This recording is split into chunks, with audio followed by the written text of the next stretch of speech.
Na primeira temporada de Wandinha, a personagem título foi mandada para Nunca Mais, uma escola para pessoas estranhas como lobisomens e sereias. Ela não se dava bem com nenhum dos colegas e estava em constante conflito com a diretora da escola e com a sua própria mãe. Enquanto isso, ela também lutava para controlar as suas visões e fazia um trabalho de detetive para encontrar um assassino, suspeitando de uma psiquiatra e de uma professora ruiva com um olhar maníaco. Mas no final, ela aprende o valor da amizade em um momento emocionante com a sua companheira de quarto. Na segunda temporada de Wandinha, a personagem título é mandada para Nunca Mais. Ela ainda não se dá bem com os colegas e vive em conflito com o diretor e com a sua própria mãe. Enquanto isso, ela luta para controlar as suas visões e faz um trabalho de detetive para encontrar um assassino, suspeitando de uma psiquiatra, uma professora ruiva e uma colega com olhar maníaco, enquanto ela aprende sobre o valor da amizade. E exatamente como um mágico que faz o mesmo truque duas vezes para a mesma audiência está fadado ao fracasso, Wandinha se mostra uma bomba na mão da Netflix.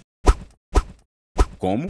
Como apresentar uma mesma história duas vezes e ainda assim quebrar recorde atrás de recorde? É isso que a gente vai discutir agora. Oi, sou eu, quase literalmente. E nesse canal eu falo de estrutura narrativa, narratologia e conceitos de teoria literária que podem ser aplicados em livros, filmes, jogos, animes, séries e até naquele seu poema gótico que você jura que o Edgar Poe iria adorar. Então deixa um like e se inscreve no canal, porque acidentes acontecem e eu detestaria fazer um deles acontecer com você.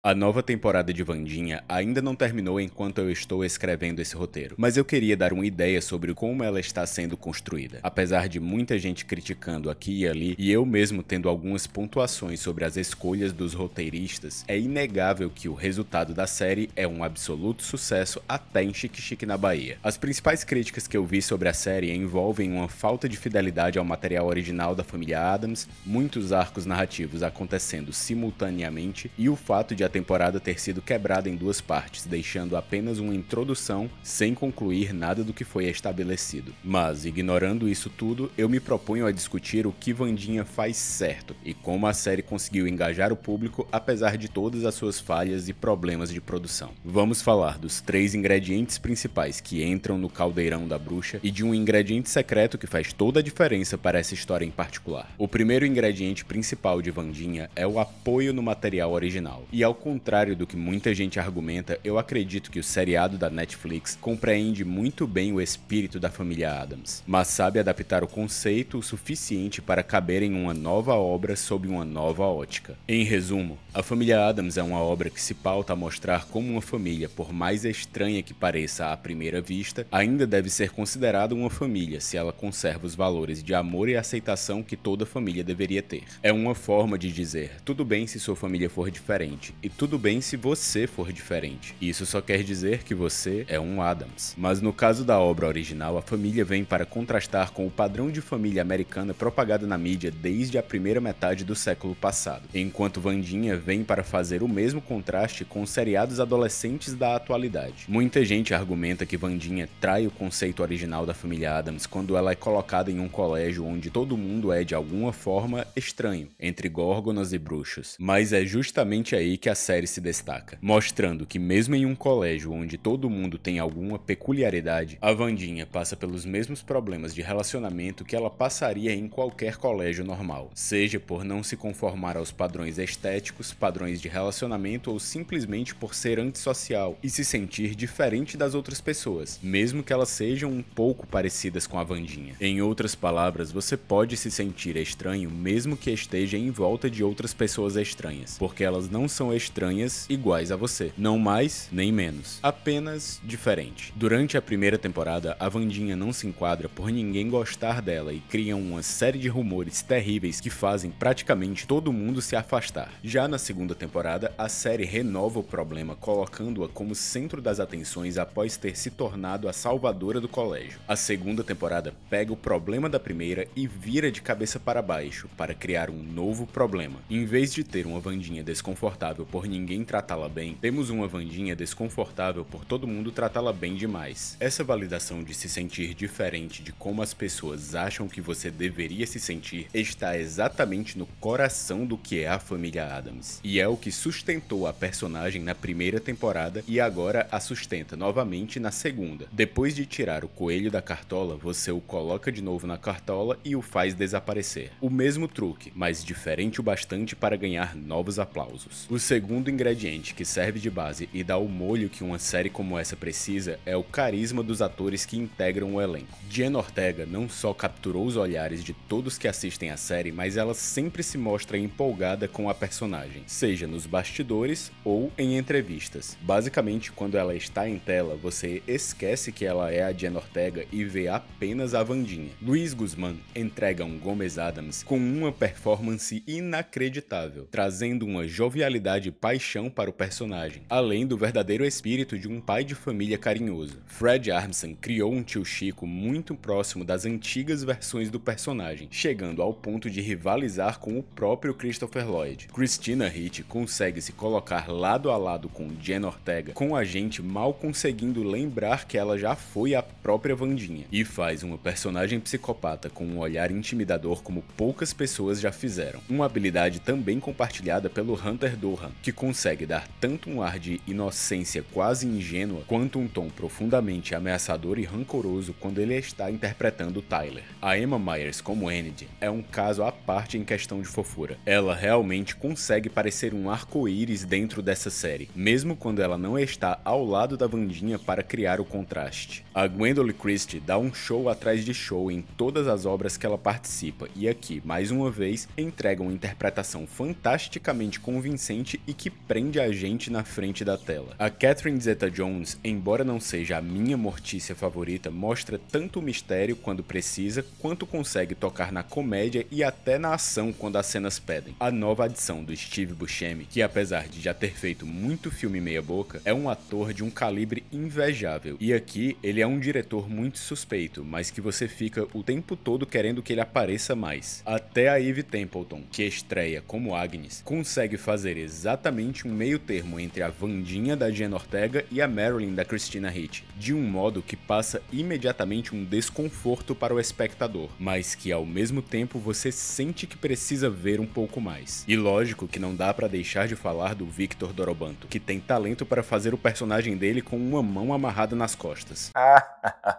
Eu sou muito engraçado. Enfim, o elenco é tão talentoso, tão carismático, tão bem selecionado que mesmo que você não goste de uma determinada parte do enredo, tem sempre algo interessante para ver na tela. Mesmo que você não esteja entendendo bem o que está acontecendo com o mistério, não importa, porque os atores escolhidos poderiam estar lendo uma bula de remédio que seria quase tão interessante. Em outras palavras, depois de tirar o coelho da própria cartola e fazê-lo sumir novamente, Wandinha tira o coelho de novo, mas agora ele está usando uma gravata e ele é tão fofinho que vale a pena ver o truque mais uma vez. O terceiro ingrediente que faz de Wandinha esse sucesso avassalador é o fato de que tudo nessa série é estética. E mesmo que o conteúdo por vezes não seja satisfatório, isso é o bastante para manter a série funcionando. O que quer dizer que não importa quantos furos de roteiro ou possíveis incongruências sejam apontadas, o público vai continuar assistindo porque o que eles estão assistindo é legal pra caralho. Wandinha está tentando salvar a escola que ela odeia, mas olha como o visual dos cenários é muito legal. Wandinha sabe lutar e consertar máquinas de café, embora nada mais disso seja usado. Olha ali que design de produção incrível. O seriado deveria ser uma história de detetive, mas tudo é resolvido por visões mágicas sem nenhum trabalho de investigação. Meu Deus, como os detalhes de cada um dos figurinos é absolutamente impecável. A trilha sonora é magnífica, o design de som consegue extrair tudo que há de melhor em cada cena, a direção de arte é impagável. Do que é mesmo que a gente estava falando? Não é só que tudo isso seja um grito estridente de Tim Burton e família Addams. Tudo funciona como uma perfeita sinfonia na qual todos os instrumentos se complementam para formar uma melodia impossível de ser ignorada. Agora, na segunda temporada, nós vemos ainda mais força sendo acrescentada nessa estética, tanto nas cenas em preto e branco que estão se tornando mais presentes e trazendo a identidade visual da família Addams clássica, quanto a mão mais pesada do Tim Burton mostrando tudo o que ele sabe fazer como diretor. Não é à toa que ele assina 4 episódios como diretor dessa nova temporada, além de ter criado um curta de animação com a mesma estética de Noiva Cadáver, que também foi dirigido por Tim Burton, e O Estranho Mundo de Jack, que foi produzido por Tim Burton. É isso mesmo, por incrível que pareça, Tim Burton não dirigiu O Estranho Mundo de Jack. Essa estética se estende até mesmo para a personalidade dos personagens, a um ponto que alguns poderiam argumentar que eles são meras caricaturas. Enid sendo a menina bobinha que parece um arco-íris, Agnes sendo a fã obcecada, Bianca sendo a menina popular meio malvada que faz o papel de uma Regina George de uma Hogwarts americana, Tyler, que é o menino introvertido que no final da história vai tentar matar todo mundo no colégio, o diretor Dort, que é a figura de autoridade que tenta ser muito amigável para não levantar suspeitas, mas todo mundo sabe que ele está escondendo alguma coisa. Qual é, rapaziada? Todos esses personagens são caricaturas. Eles têm alguma profundidade, mas são simples e fáceis de entender. E toda a sua estética corrobora exatamente com o que eles querem apresentar de uma maneira visualmente marcante. E mais do que isso, quando eles estão em tela, eles entregam exatamente o que nós esperamos deles. Como o tio Chico, que é um tio esquisito, o Gomes, que é um pai apaixonado e carinhoso, a Mortícia, que é uma figura enigmática, e a Wandinha, que é alguém de poucos amigos. A estética deles transmite exatamente as suas personalidades. E embora isso pareça não trazer uma profundidade muito grande, isso não é um problema, porque é o que nós queremos ver em tela. Porque o que nós estamos vendo em tela é familiar, é Addams. Contudo, o mais importante no que toca nesse ponto da estética é a possibilidade de medo sem medo. O terror é um gênero que encanta muita gente, mas nem todo mundo tem estômago para ver obras mais sérias ou mais explícitas, o que acaba afastando boa parte do público. Mas a família Addams sempre teve o objetivo de criar um clima mais leve e cômico nesse cenário macabro, possibilitando que mais gente possa se acostumar com as imagens e ideias que perpassam o terror, sem terem que se chocar ou serem propriamente aterrorizadas. Eu confesso que quando eu soube que a segunda temporada de Wandinha traria mais elementos de terror, fiquei preocupado deles errarem a mão e deixarem a série muito apavorante, o que afastaria uma parte do público. Mas, apesar de realmente haver alguns elementos mais gráficos e tensos durante a segunda temporada, a série continua apelando para o terror mais na estética do que no conteúdo, seja no caso que a Wandinha investiga ou nas figuras bizarras que permeiam a escola e os demais ambientes. Nenhuma cena é realizada para causar um sentimento maior que um incômodo no espectador. Em outras palavras, lágrimas pretas, legal demais. Professor que é só uma cabeça em um aquário, irado. Pássaro feito de madeira pegando fogo voando sobre estudantes,